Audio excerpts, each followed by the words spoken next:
भाई ये बताओ, जो हमने 12 साल 13 साल पहले मर्चेंट नेवी ज्वाइन की थी, जो मनी फैक्टर था, it was the major factor. Washroom toilet साफ करना पड़ेगा। आजकल वेल फैमिली से भी लोग आ रहे हैं just looking into the social media, जो उनका लाइफस्टाइल को देख के आ रहे हैं। बट मैं बताना चाहता हूँ कि वो लाइफ एक्चुअली फेक है ना। ज्वाइन कर रहे हैं सिर्फ सोशल मीडिया को इन्फ्लुएंस होकर। आजकल लड़कों को पता ही नहीं होता शिप पे क्या करना है, और आजकल के लड़कों को मेरे ख्याल से कोई नहीं पूछ रहा है कि ऐसे कि आपको टॉयलेट भी साफ करने पड़ेंगे। सोशल मीडिया देख के आए, उनको पता ही नहीं कि ऐसा सब Actually, करना पड़ेगा।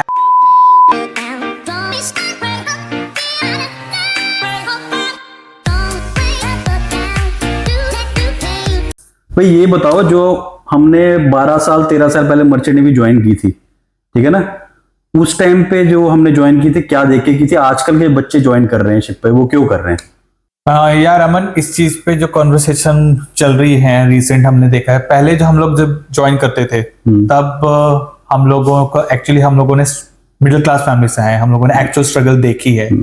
हम लोगों को जो सर्कमस्टांसेस थे डिफरेंस थे, तब हम लोगों ने उस बेसिस पे ज्वाइन किया है। ठीक है, हम लोग के उस टाइम पे जो मनी फैक्टर था, it was the major factor. और अभी का जो टाइम है, इट्स नॉट दैट।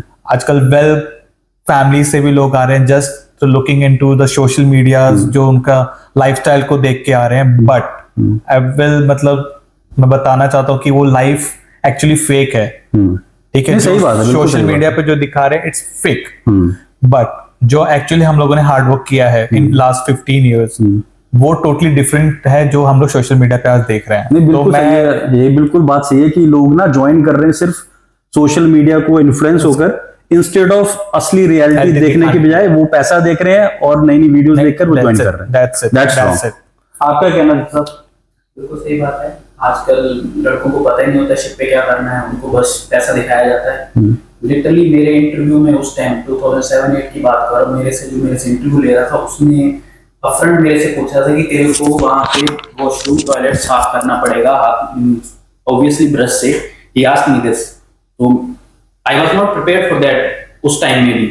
और आजकल के लड़कों को मेरे ख्याल से कोई नहीं पूछ रहा है कि ऐसे कि आपको टॉयलेट भी साफ करने पड़ेंगे। कैडेट्स को आप भी सी से हो, आपको पता है टॉयलेट्स वगैरह साफ करने पड़ते हैं, सबने किए। लेकिन आजकल के लड़के प्रिपेयर्ड नहीं है, वो करना भी नहीं चाहते। उन्होंने क्योंकि सोशल मीडिया देख के आए, उनको पता ही नहीं कि ऐसा सब एक्चुअली करना पड़ेगा। एटीट्यूड भी बहुत मैटर कर रहा है। हम लोग के टाइम पे जो हम लोगों ने स्टार्ट किया था, उस टाइम पे we were ready to do any kind of work. हम लोग की अपब्रिंगिंग भी वैसी थी, हम लोग का जो उस टाइम पे मेंटालिटी भी वैसी थी।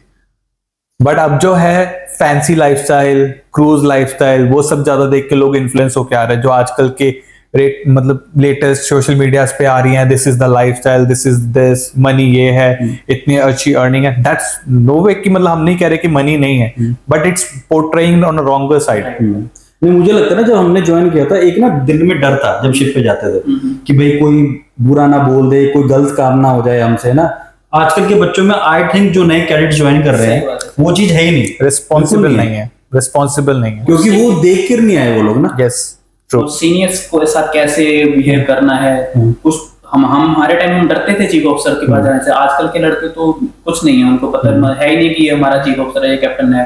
हमारी तो लिटरली फटती थी उनको देख के कि भाई कैप्टन है, ऐसे कैसे। सही बात है। करना है। आजकल मतलब way of talking, way of behaving बहुत चेंज हो गया है। ठीक है ना, कैप्टन को बंदा कैप्टन ही समझता है अपने आप को। जो नए बच्चे आए हैं, फिर थर्ड ऑफिसर नए नए आए हैं, वो बहुत लाइक प्राउड फील है, प्राउड करना चाहिए। बट वो एक गैप है, वो बिल्कुल कम हो गया सीनियर्स के रिगार्डिंग ना, राइट? बिल्कुल सही। और ये अपना सोशल मीडिया, अभी जहाजों पे भी वाईफाई लग गया है, उसकी वजह से मेरे ख्याल से उसके पॉजिटिव इफेक्ट कम है, नेगेटिव इफेक्ट ज्यादा है। क्योंकि हमेशा लड़के को टी टाइम होता है, टी टाइम में भी उसको घर बात करनी है, अपनी ऑब्वियसली गर्लफ्रेंड्स होती हैं, गर्लफ्रेंड से बात करनी है। फिर वो वर्क एंड जो अपनी दूसरी लाइफ है वो बैलेंस आउट नहीं हो पाती है। वो ज्यादा अपना मतलब घर की तरफ ही रहता है, ना वो झाड़ पे सीख पाता है, ना ही मतलब उसकी आउटपुट भी ज्यादा नहीं आती है। फिर एक तरह से जो सीनियर्स के लिए वो हेडेक ही है। तो एक चीज बताओ, जैसे शिप किसी बंदे ने ज्वाइन किया, थर्ड ऑफिसर है या फिर सेकंड ऑफिसर है, एक वर्किंग स्केड्यूल क्या रहता है शिप पर? कैसा एक बेसिक स्केड्यूल क्या रहेगा? बेसिक शेड्यूल, जैसे हम लोग थर्ड ऑफिसर की बात कर लेते हैं। थर्ड ऑफिसर का जो वॉच कीपिंग रोस्टर होता है, that is 8 to 12 in the morning, same way 8 to 12 in the night. And उनका जो आफ्टरनून वर्किंग आवर्स होते हैं for deck maintenance, because they are also in charge of LSA FFA, तो उनका 2 घंटा उनका डेक मेंटेनेंस का रहता है and some time if it is longer work hours crew के साथ they have to plan their rest hours and उसके according they have to plan some day और उसके अकॉर्डिंग अगर ऐसा सच सिचुएशंस है we can manage his watch keeper hours with another officer as well. Okay. तो normally ये schedule रहता है. Okay.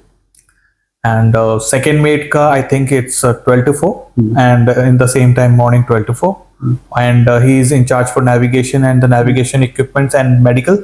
So sometime he has to do that 2 to 3 hours he has to work in the medical maintenance and navigation के जो भी extra work है he has to do in that hours. मतलब अपना घूम फिरा के वो दिन में 2 वॉचेस एंड थोड़ा सा 3 घंटे का ओवरटाइम का मेंटेनेंस का काम करना. That's it. ओके. नहीं सही है क्योंकि अपनी मेंटेनेंस एक टाइम के थ्रू बंदा खत्म कर दे कि बाद में पेंडिंग ना हो क्योंकि हर पोर्ट पे actually it has to be planned way. अगर प्री प्लान करके हम लोग करेंगे तो फिर कुछ भी पेंडिंग नहीं रहेगा. अगर हम लोग उसको नहीं करते हुए पेंडिंग रखेंगे then of course it will pile up in some time. नहीं वो तो है क्योंकि अगर जैसे थर्ड मीट की आप बात कर रहे हो एलएसएफ पे उसको 2 घंटे मिलते हैं. 2 घंटे इट्स नॉट इनफ. कई बार नॉट इनफ. अगर आप जैसे न्यूली ज्वाइन किया है बहुत वर्कलोड उसमें मतलब जो लास्ट बंदा गया उसने काम नहीं किया तो आपको एक्स्ट्रा एफर्ट डालने पड़ेंगे इनिशियली आपके. ये स्टार्ट देखो ये तो हम लोग सबको रिकमेंड करते हैं कि आप जब स्टार्टिंग में आपने ज्वाइन किया you have to plan your work. Priority basis पे आपको जो आपको लगता है कि डेफिशिएंसी बन सकती है we have to focus on that. तो हम लोग उनको रिकमेंड करते हैं कि अपने पहला वर्क बैलेंस करके मतलब सारा कुछ रेक्टिफाई कर लो देन अब अपने according you can take rest. ये सही बात है क्योंकि जब भी कोई सेकंड ऑफिसर या कोई विची ऑफिसर लगा लो ज्वाइन कर रहा है शिप तो उसके लिए वो शिप नया है. Every ship is new. तो वो अपने आप को मेंटली घर से ही एक बार क्योंकि हर बंदे की कहानी है हर शिप नया है हर दिमाग में डर रहेगा चाहे वो कैप्टन ही कोई नहीं फर्स्ट टाइम ज्वाइन कर रहा है ना हर शिप नया है उसके लिए. तो वो शिप घर से वो ऐसा निकले कि भाई ये मेरे लिए शिप नया है दिमाग में मेंटली प्रिपेयर करे कि मुझे ये काम बेसिक काम पहले जाके चेक करने हैं. राइट. बोलते हैं चीजें अपने हाथ में ले लो मतलब हम जहाँ एक्चुअली ये पहले 1-2 महीने में चीजें अपने हाथ में ले लो मतलब आपको पता होना चाहिए कि थर्ड पार्टी आके आपको पॉइंट आउट आपके लिए वो नया चीज ना आपको पता हो कि ये डिफेक्ट था और इसको मैंने रेक्टिफाई करना था. चीजें आपके हाथ आपके कंट्रोल में हो मतलब वो थर्ड पार्टी आपको आके जज ना पॉइंट आउट ना करे. वैसे तो हमारा खुद का inspection system SMS is very good. अगर वो स्ट्रिक्टली उसको फॉलो करें इम्प्लीमेंट करें अपने प्लानिंग में देन इट्स वेरी गुड. ऐसी चीजें आएंगी ही नहीं बट कई चीजें को हम लोग को एक्स्ट्रा टाइम और एफर्ट देना पड़ता है टू रेक्टिफाई इट. ये सही बात है. दूसरा जब हम शिप सेल हो गया कोई इमरजेंसीज आ गई ठीक है ना नए बंदे ज्वाइन कर रहे हैं उन्होंने कभी फेस नहीं किया फ्लडिंग फायर ठीक है बट जो नए बंदे ज्वाइन कर रहे हैं उनको ये पता होना चाहिए कि ये चीजें शिप पर आ सकती हैं कभी भी आ सकती है कभी फोन करके या मैसेज करके नहीं आएगी. इसी ड्रिल्स होती हैं इसीलिए हम लोग के लैंड बेस्ड ट्रेनिंग्स भी होती हैं ऑन बोर्ड भी. इसीलिए हम लोग को रिक्वायरमेंट भी सेस हो उसकी 24 आवर्स में ड्रिल होनी चाहिए इफ 25% से ज्यादा क्रू चेंज होता है तो इट इज मस्ट. तो ये बेसिक रिक्वायरमेंट हो गई कि जब शिप क्रू चेंज होगा या फिर कोई नए बंदे आएंगे तो उनको भी हैव टू ट्रेन करेंगे प्लस एवरी मंथ जो ड्रिल्स होते हैं कि अपने जो बेसिक नॉलेज है और जो उन्होंने ऑलरेडी ट्रेन किया हुआ एक बंदे ने वो उसका रिफ्रेश होता रहे.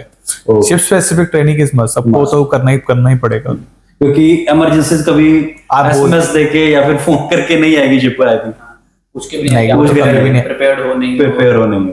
तो मेंटली हमेशा जब अपने शिप ज्वाइन किया तो ये दिमाग में चीज बांध लो कि आप इमरजेंसीज और ये चीज कभी भी आ सकती है शिप पर. सी बेसिकली इमरजेंसीज तो कुछ अलग से डिफरेंट तो होती नहीं है. लैंड बेस्ड ट्रेनिंग जब हम लोग पढ़ते हैं पढ़ाई करते हैं और ट्रेनिंग फायर फाइटिंग ये सब लाइफ बोट्स की जितनी भी होती हैं हम लोगों ने आज सीखी होती हैं. इट्स जस्ट कि हम लोग जब जहाज पे जाते हैं हमें थोड़ा सा शिप स्पेसिफिक फ्रेश अप होना पड़ता है क्योंकि इक्विपमेंट्स कहाँ पड़े हैं we have to get familiarise. Certain type के डिफरेंट इक्विपमेंट्स होते हैं जो आपने मे बी ट्रेनिंग टाइम में यूज ना किए हो उसके बारे में थोड़ा फेमिलियर होना पड़ता है. लाइफ बोट में भी फ्री फॉल आपके लिए न्यू हो बिकॉज आपने जब ट्रेनिंग टाइम पे आपकी ग्रेविटी टाइप होंगी तो it certain things are new जो इसके लिए आपको ट्रेनिंग ऑन बोर्ड भी चाहिए बट स्टिल सारा जॉब स्कोप वही है सेम है. बेसिकली जो 16 मैनुअल्स होते हैं शिप पर पड़े होते हैं उस पे जाके आप पढ़ो कि शिप स्पेसिफिक कौन सी चीजें हैं. यस है ना. तो ये चीजें मैटर करती हैं बेसिकली. अब छोटी चीजें मैटर करती हैं शिप पर. बिल्कुल है ना. यस. और जब हमने सेकंड मेट दिया आपने सेकंड मेट इंडिया से दिया आपने भी इंडिया से दिया ठीक है ना. चीफ मेट भी आपने इंडिया से दिया मैंने चीफ मेट ऑस्ट्रेलिया में दिया. तो मैं अपना एक्सपीरियंस यहाँ बताता हूँ कि जब ऑस्ट्रेलिया मैंने दिया यहाँ पे चीफ मेट मास्टर आप एक साथ पढ़ाई अपनी एक साथ खत्म कर सकते हो